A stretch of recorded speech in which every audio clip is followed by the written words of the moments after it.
Welcome back to the vlog. We're doing a $300 buy-in at the 1-3 game today. Walking away is easy. The hard part is standing up. Words of wisdom by Tommy Angelo. Raise your hands if you ever have a problem with this. The first hand we play is 6-4 of diamonds on the button. 297 in my stack. The middle position player limp. The cutoff bumps it up to 12. I'm going to make the call, although this is probably a little loose.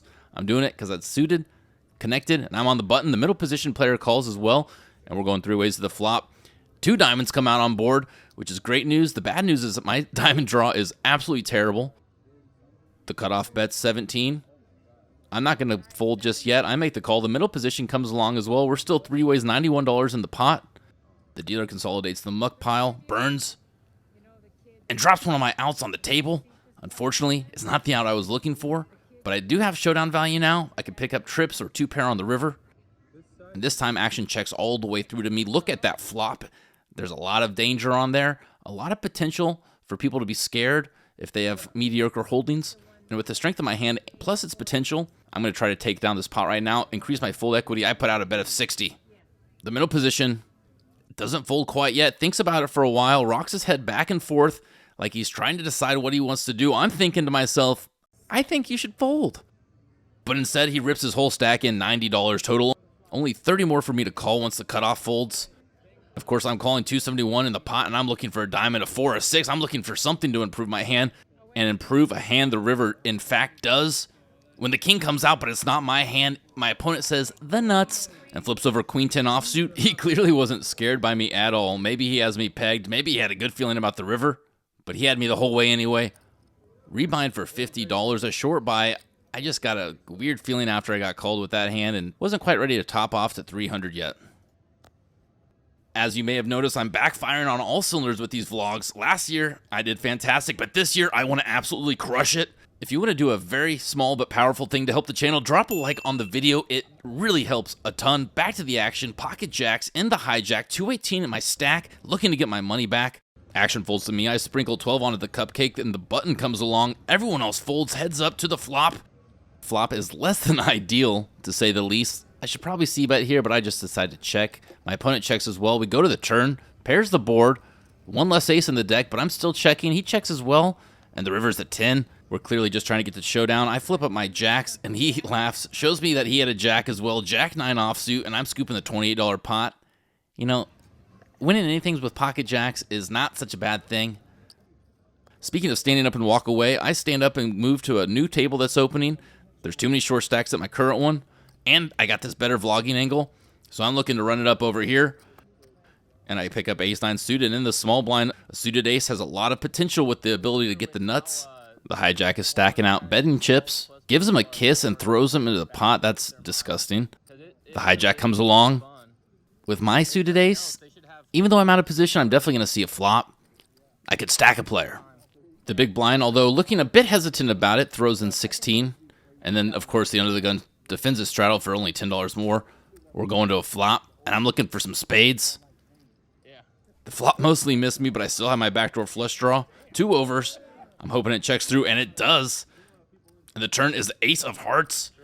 Now I'm first to act. There's an argument that maybe I should bet, but I think with so many players in the pot, I could still easily be beat. There's no reason to inflate the pot. I'm just trying to get the showdown, so I check. The big blind has other plans, 22 into the pot. And apparently everyone has a little bit of something because the under the gun calls, the hijack calls. And of course I'm going to call. I can't fold my ace just yet. The river is the 9 of hearts, 3 hearts on board, but I have top 2 pair. Still, with all those players calling on the turn, I wouldn't be surprised if there's some draws out there or some sneaky hands. And so I just decided to go into check call mode again. Notice the player to my left is moving his chips like a cyclone. And then he interestingly doesn't adjust what he has, but just grabs it and puts it in the middle. Instinctively, what do you think? Does this seem like a bluff to you? Well, I have to call. I have top 2.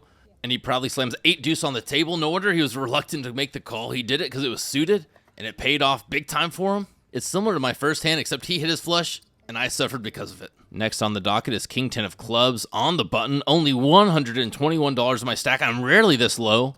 The middle position player limps. Actions to my right. We have another limp. And of course, I'm going to put a bet in. 20 to go.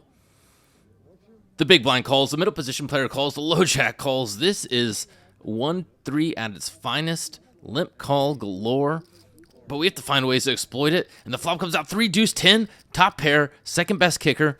Only $101 left in my stack, 81 in the pot.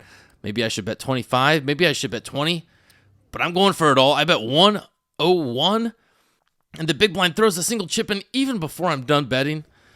That makes me nervous. Ace 10 is very possible. Everyone else folds. We're going to a run out.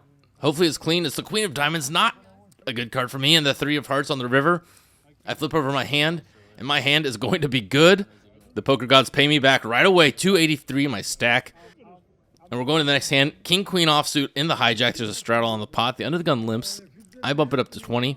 And once again, the big blind calls. The under the gun and the button calls. 81 in the pot. 4-way action to the flop. Ace, queen, jack. Middle pair. And just like the first hand I played, I also got a gut shot. And so when it checks to me, I'm going to be juicing this one up. Trying to take it down with some fold equity. Trying to build a pot in case I happen to hit my 10. It comes more often than you expect. Maybe I'll get a queen on the turn. You never know.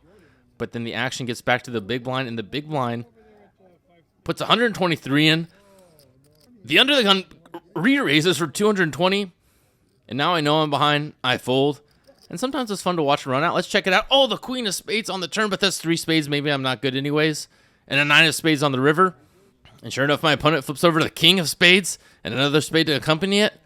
I seem to be slightly out of the gravitational pull of success, and I'm looking to turn things around, and I look down at king, ace, in the low jack, 172 in my stack. It's all or nothing here. Folds to me. I bet 20, a little large, but I'm trying to isolate. I know that there's a limp fest, a limp call fest going on here. But the cutoff raises me, stacks out 80 in chips. And the small blind just flat calls. He's only got about 200 behind with 152 in my stack. There's only one move I'm going to make, and that's going to be all the glory, risking it for the biscuit. 152 going to the center. The cutoff calls immediately. The small blind puts his stack in as well. And we're going to a run out. We're looking for an ace. We're looking for a king. We're looking to triple up, baby. The flop comes out 10, 9, 10, and cue the violins. My opponent flips over 10, 9. He flopped the full house, drawing dead. And you know what?